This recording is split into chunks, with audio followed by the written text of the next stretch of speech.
Hello again, my friends. Welcome back to Aprons On. Had a little break here of a few weeks from the filming.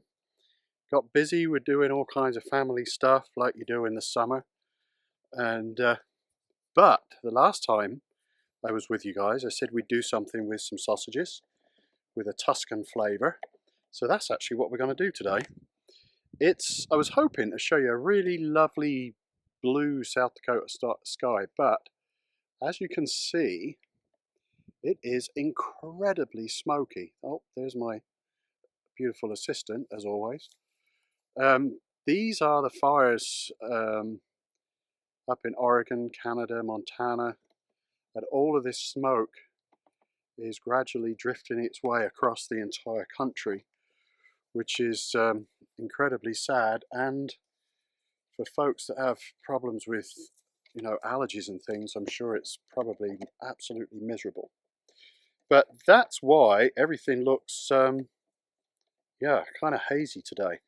So, first thing I want to do, this dish, describe the dish for you. The dish is really, really simple to make.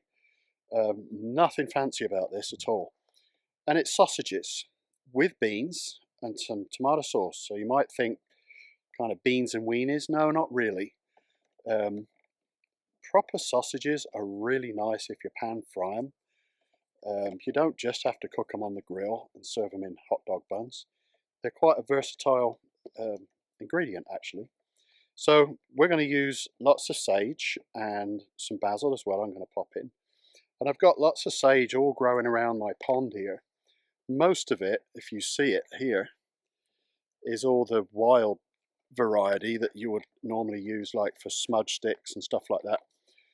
But we've got some of the broadleaf that you use more traditionally for cooking. And the birds have just spread it naturally, and the climate up here works really well for it. So I'm going to pick some of that and then nip into the covered garden, pick some tomatoes. Then we'll go up and we're going to cook outside on the grill. So here's the broadleaf sage that I'm talking about. You can pick this up at the supermarket in those little packets. You can grow it yourself as well. What do you think, Tosca? Yeah, you think I've got an animal in there, don't you? Actually, get some of these nice fleshy ones. This sage actually grew here quite by accident. So that should do us. We'll get some basil from the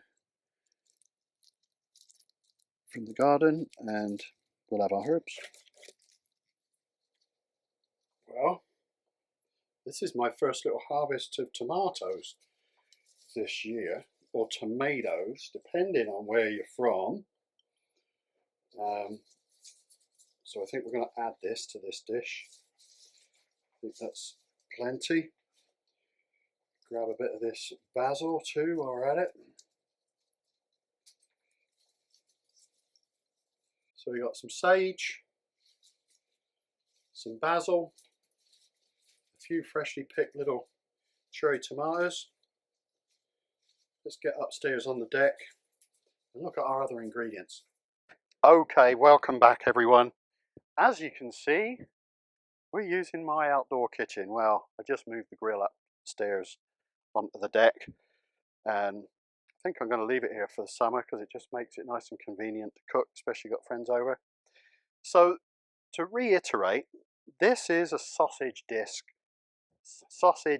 if I can get my tongue around it, and it's got a lot of Tuscan sort of flavors. So tomatoes, we got lots of sage, we got some garlic, tomatoes, basil, and just supermarket sausages. You could use beer brats. I wouldn't use hot dogs though. You want something that's got a bit of texture in them. So that's that. Navy beans. Again, if you don't have navy beans, or if you're watching this in Europe and you're wondering what the hell are navy beans, well, they're basically haricot beans. The important point here is they're just the plain bean that's pre-cooked, and this way you're not soaking them overnight and having to cook them and all that stuff, which is really chefy, but that's not how we roll. on Aprons On. So you could use any bean, frankly. You could use Great Northern beans if you're in the States, navy beans, haricot beans. Don't use baked beans though, like Heinz baked beans or Van Camp's pork and beans, because you don't want all that sugary, because there's quite a lot of sugar in that sauce. I want a can of tomato sauce, our salt and pepper and some olive oil, and that's really it as far as the ingredients. So what we want to do with our beans then is dump them out into a sieve. If you don't have a sieve, use just a deep saucepan, and we want to rinse off all of that juice that comes in the can. I think it's called agua fava, I think, something like that, because we want our beans nice and clean. The bonus of doing that actually is you'll lower the sodium content about 40%, so it keeps this dish nice and healthy. So I'm just going to nip inside and do that, and I'll be right back. You can see we've got nice, shiny, clean beans, and all of that goopy stuff is off. So we can set those to one side here for a second. Let's make a little bit of room on our cutting board. I just put the heat on under this pan. We want to get a nice hot pan going. Now, you could try and put that pan on your grill if you didn't have one of these separate little burners. But these little, I think they call them a searing plate, they just get a lot hotter. They're more like the stovetop burner. Or you can just cook this inside and be done with it. One challenge I can see already. I need a tin opener for this bad boy. Still, we'll get that in a second. So let's get a nice generous amount of garlic. And all we want to do with our garlic is just crush it. Now, I like garlic. It's a Friday. Put in as much as you like. So I think that pan should be getting pretty good and hot now. I think I might have showed you this before, but if you've ever wondered how do you know if your pan's hot enough, I'll show you a little trick. Just dip your fingers in some water and flick it into the pan, and when you see the water, it'll hiss and make all these little tiny beads that just sort of float across the surface until they evaporate. Then your pan's hot enough. Then you can put your oil in. So get some olive oil going in there. And before I put the sausages in, I'm actually going to start with the herbs and the garlic, because I want that oil. We don't need these little flowers on the top.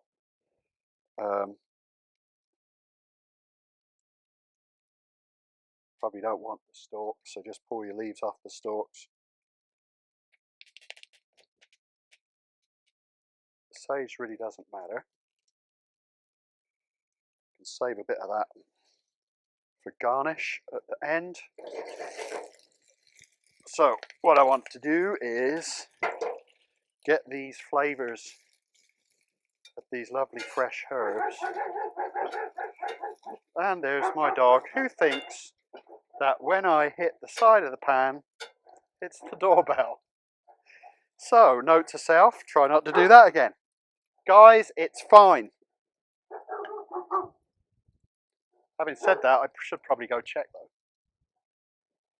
Hopefully I'm smarter than the dogs. So that should fix that little problem.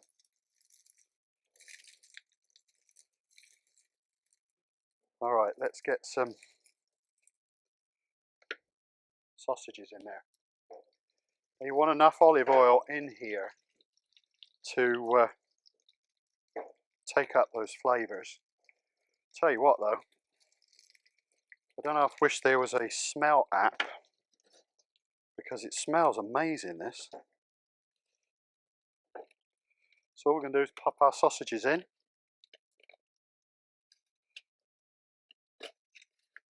If you've had them in the fridge, take them out about an hour before. You know, don't let them get too warm, but let them come up to room temperature. Just lay those away from you in the pan and just start cooking them through.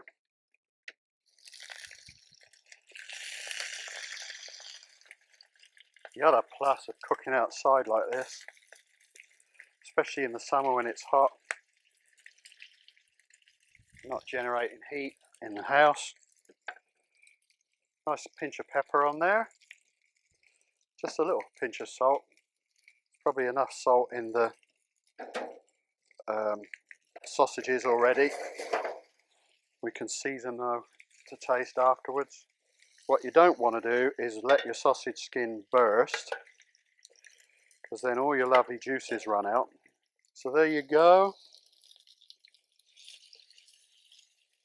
Those lovely flavours on there.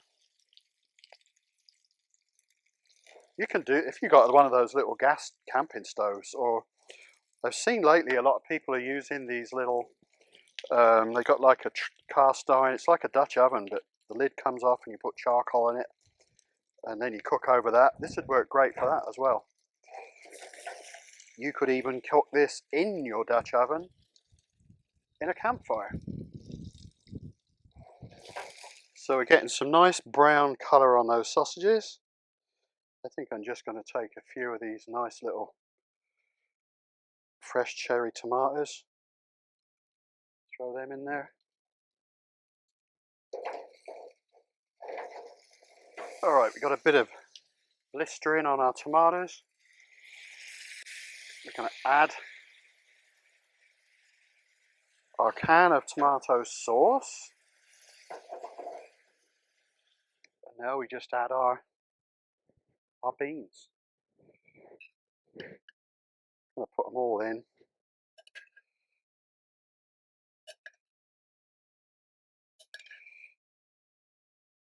Just now this might look like baked beans that you buy in a can, but I can assure you it's going to taste absolutely fantastic. And we just want to let that simmer now till those sausages are cooked all the way through. I'm going to make a chiffonade with this basil as a garnish. You can use the sage as well. I like it, but it's actually a lot more pungent if you're using it raw as a garnish. So I'd go a little bit steady on it. But the basil,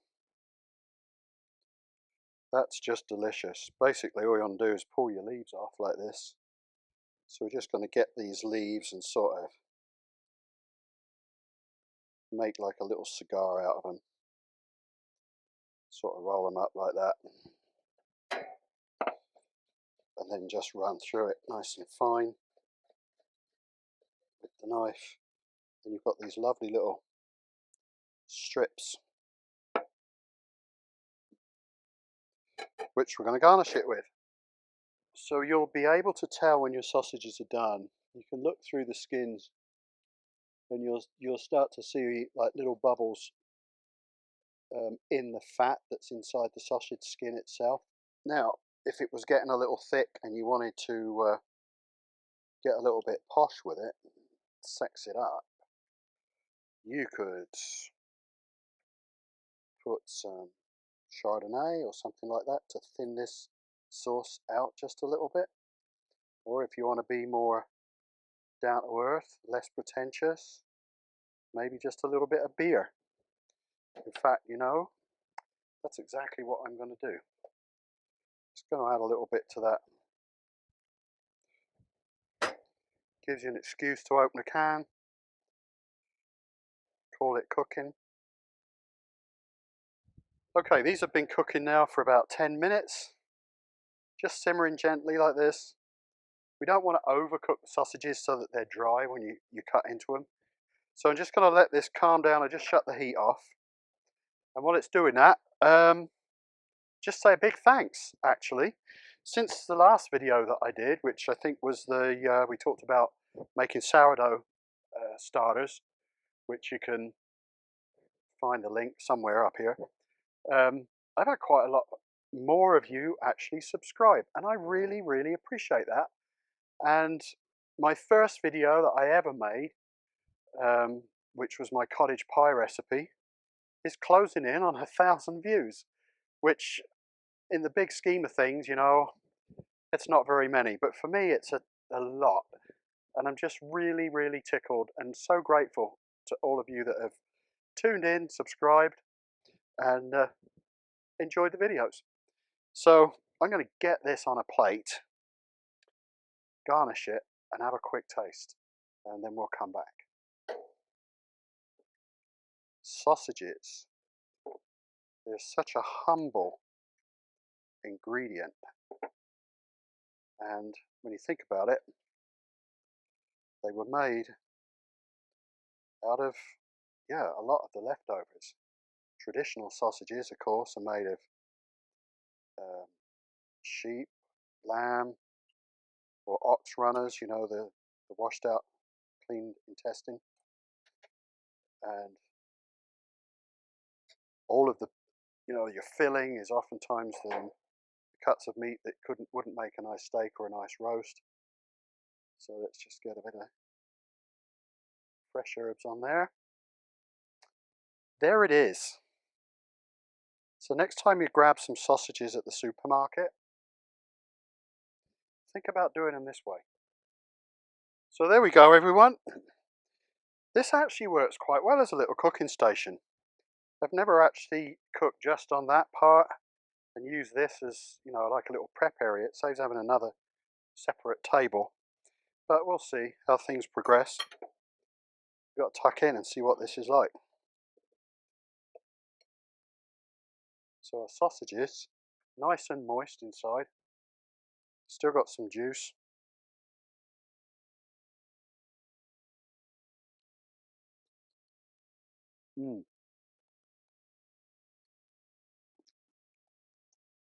It's so, so delicious. The acidity of the tomatoes really balance the greasiness of the sausage.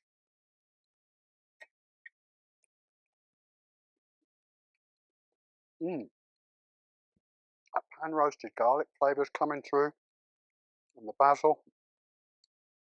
Thank you for watching, guys. There's going to be another video along real soon. Not quite sure what I'm going to do yet, but it might involve some really, really, really hot peppers. One last thing too, before I go, I must not forget this.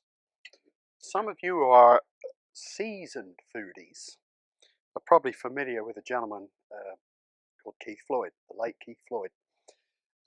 Was always a big inspiration to me actually when I started cooking, because I liked his, although he was a bit posher than me, he was really down to earth. He never called himself a chef, he always called himself a cook. And actually this recipe is taken from one of the shows he did on Tuscany, and he cooked it out on a meadow somewhere in typical Keith Floyd fashion, but I did want to give credit where it was due. I did a few things a little bit different than he did to make it my own, but didn't want to leave that out. So that's it, guys. Next time you grab sausages at the supermarket, this is just a different way of cooking them. You don't have to throw them on the grill and then stick them in a bun with mustard and relish, although that is great, especially with this stuff. But this, I think it elevates the humble sausage. It's just delicious. Well, I've opened this can now, which unfortunately means I'm probably going to have to finish it. So on that note, thanks very much for watching. I'll see you in the next video. Cheers.